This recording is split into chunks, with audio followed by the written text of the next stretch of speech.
So we'll do the press conference for our LMP2 overall winners for the 4 hours of Spa-Francorchamps. And once again, for the third year in a row, the number 22 United Autosport Oreca 07 Gibson, Phil Hanson and Filipe Albuquerque. Guys, congratulations on your hat-trick of ELMS wins here at Spa-Francorchamps, from pole position as well, so maximum points. Phil, you started and finished the race. You started on pole position. Talk us through the start and that battle you had there with the number 26 G Drive. Yeah, I mean, the start went as good as we could have hoped. We built up a little bit of a lead, and then the safety car obviously bunched everyone back up. It was on that safety car restart in which I lost the lead.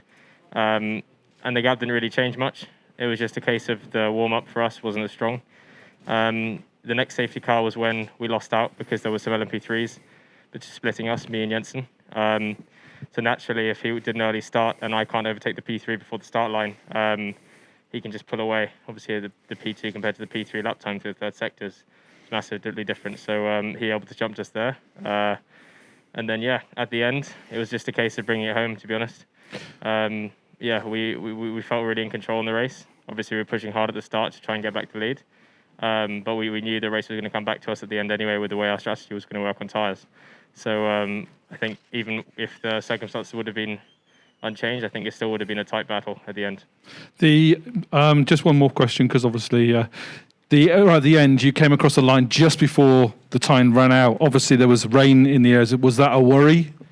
Not really. The team did a great decision not to switch to wets at the last minute. It's just this experience that you get with Filipe in the car and the team, you know, taking a logical approach and thinking about the gaps that we have on track, which made the decisions clear to us. It's one of these things though where you see these spots of rain on the windscreen and you can't really tell what the impact is going to be like, feeling it obviously, because it always looks very similar. That and torrential rain sometimes seems to be a bit masked, but you could tell by the grip on the track that there was basically no rain. If anything, it was just cooling the track down. So for me, there wasn't an issue at all. Filipe, you took over the car for the middle stint. You had a battle with Roman Rusinov and then with Mikkel Jensen as well. So it was great from where we were sitting. What was it like from where you were? Yeah, it was a nice fight because against Roman, I was a bit quicker than him, and I knew that I had to take that time to build the biggest advantage as possible. And then when they were a little bit lucky with the safety car, with the full course yellow, that they passed me over there. Otherwise, they would have struggled to come back on that. But still, was a good fight with Mikkel Jensen. He passed me, he took advantage of the yellow at Eau Rouge. I was the first car to go there. I could see still the smoke. I slowed down, which is normal. And he just did faster than me, and he just took the momentum to pass in me in the straight. I think there is something that needs to be looked in terms of the rules. But anyway, then later on he was pushing hard as well like me, and then when the rain came, he just lost it. And then from then on, he just eased off a lot because I think we were with a similar pace, fighting hard to go to getting at the win.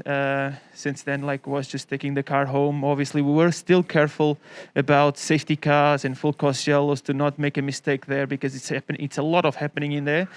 But we controlled. Phil did a mega job in the beginning and in the end. So it just gives me the relaxed when we are on the wall, knowing that he does a great job and performed like there is no surprises in there. So even if it's like a little bit drizzling in there, so we was completely confident about that. We're going back to Le Castellet instead of going to Barcelona in a few weeks. Obviously, you had a bit of a disappointment there going out from the lead. You still finished third, though. What are your thoughts on going back to Le Castellet?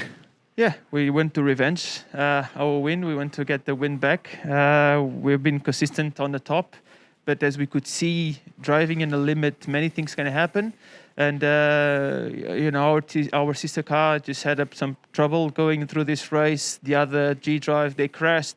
So we need to stay away from problems and keep finishing on the podium as we are doing now, and if possible, definitely win again. Let's not forget you're back here next weekend with the WEC in the same car.